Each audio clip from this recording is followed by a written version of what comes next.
Switching gears and listen to this. State and public officers who leave office while under investigation for any misconduct will not be off the hook if the proposed conflict of interest bill is enacted into law.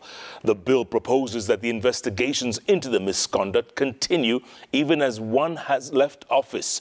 The bill also seeks to ensure that investigations and determination of conflict of interest cases be concluded within 3 months. Once again, here's our very own Chimtai Gowin. In a bid to rein in on state officers and public officers who abuse their oath of office and use their positions to further their own private interests, the Kenya Kwanza administration, through Majority Leader Kimani Ichungw'wa, has proposed the Conflict of Interest Bill 2023 that seeks to entrench the ethos of good governance. Accessible. The bill, now set to undergo the second reading if approved, will be administered by the anti-graft institution EACC. Many of that contrary opinion say nay.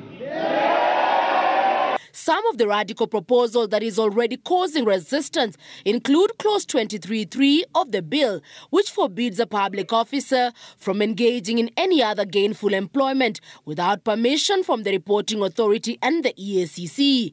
Among those already conflicted by the proposal is the Doctors Union KMPDU, who are aggrieved by the bill's description of a public officer as a person who renders government services, permanent or temporary, and includes a state officer, employee, consultant or volunteer. This includes medics. Doctors say the government should first invest in the public health sector before advocating for the bill, as doctors, for instance, work in public hospitals but also consult their private clinics and other facilities to improve their earnings.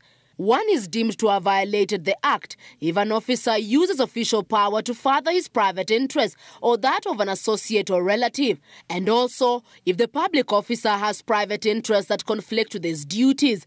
The principal object of the bill is to manage conflict of interest among state and public officers in the sense that, following employment, every public officer shall be required to declare their income, assets and liabilities, and also that of their spouse and dependent children under 18 years, is required to submit an initial declaration of their financial affairs covering 1 year before employment.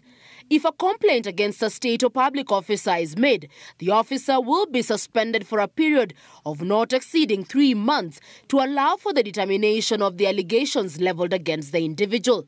To ensure public or state officers are accountable even after they leave office, the bill has further proposed that 30 days after one ceases to be a public officer, they must submit a final declaration of their financial status. The EACC will be required to keep the information on the public officer 5 years after employment. This is meant to ensure that even after leaving office, the officer will not abuse the privilege that came with the position. And if an officer leaves office while investigations have been instituted, the probe will continue to ensure the allegations against the individual are either substantiated or dismissed. The bill also requires that public officers take the necessary steps to avoid potential conflict of interest and disclose any instances that expose them to conflict of interest. While the bill is set to reinforce principles of good governance and ethical conduct in public service, it is also set to enhance accountability and transparency. Chemutai Goin, Citizen TV, Nairobi.